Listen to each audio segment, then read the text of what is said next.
Welcome back, true believers, to another Spider-Man PS4 related video, and today I'm going to be talking about if we will see quick time events in the game. So this is kind of a topic that I am indifferent about. Like in Spider-Man games, I actually kind of like having quick time events in it. Like even though we've only had it in Spider-Man 3 and Web of Shadows, for some reason they just seem to add kind of a different layer to the mix when it comes to swinging around and fighting crime or taking out a boss or something. It gives like an extra challenge. I would say it gives like a challenge. And like what you're seeing here, you're seeing all the quick time events from Spider-Man 3. And when this game came out, they didn't have a lot of a big budget to do the huge moves that you see right there on what Spider-Man just did right there. So they just broke it into tiny little segments to make the game feel more cinematic in a way that you can feel like you're still playing the game, but you're playing it in a very cool and vivid and different way than you would play it originally from any other game, is what a quick time event is supposed to do. Now, when a game like Quantic Dreams games like Heavy Rain or Beyond Two Souls, where the entire game is one giant quick time event, I don't like that. I mean, I like those games, but I'm not a big fan of like the entire majority of the game is one big quick time event. Whereas like I like little tiny segments where they're short and they have purpose on why you are doing a quick time event, like taking out a boss or trying to save someone important, or just trying to escape a burning building or save people. And I think that mechanic would work really well in Spider-Man PS4. If they don't do QuickTime events, it's fine. I have no problem if they do or don't put QuickTime events in there. And also, Insomniac has not put, at least from not my knowledge, they have not ever done a QuickTime event segment or mechanic that has been put into any of their games. Like Sunset Overdrive, Ratchet & Clank.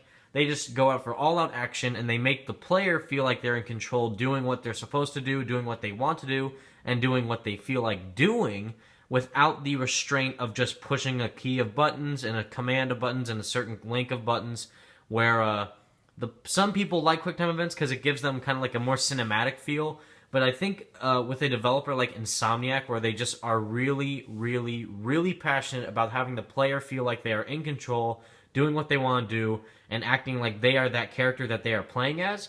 That's why they do not use QuickTime events in their segments, so that way they don't feel like the experience has been cut from them in any way, shape, or form. So once again, if they do end up using QuickTime events, again, just kind of use them in like boss battles or like segments where you're trying to save really someone that matters to Peter, like Mary Jane or Aunt May even, or whoever it may be.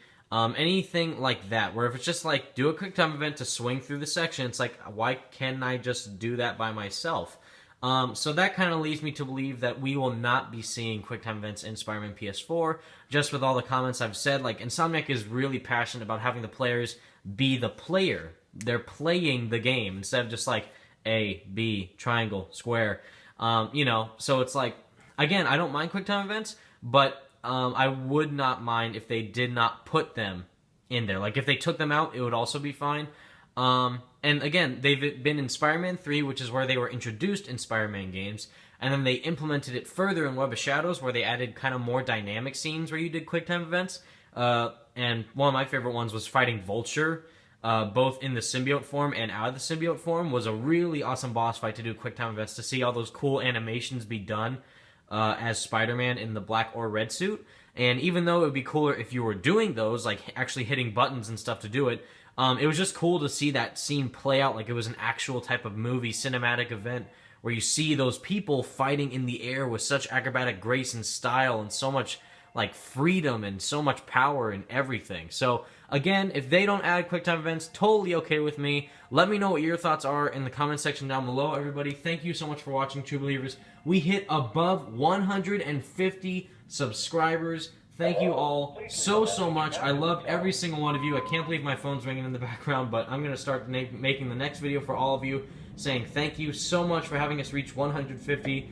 You guys are insane for all your support. Thank you all so much. I know the quality of the videos are terrible. I know that I am the worst recorder, YouTuber, whatever that you have probably seen in your entire life.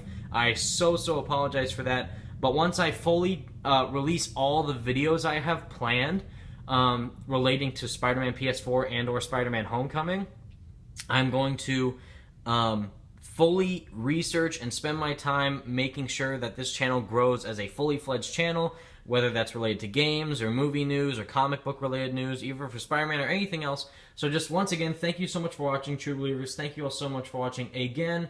Peace out.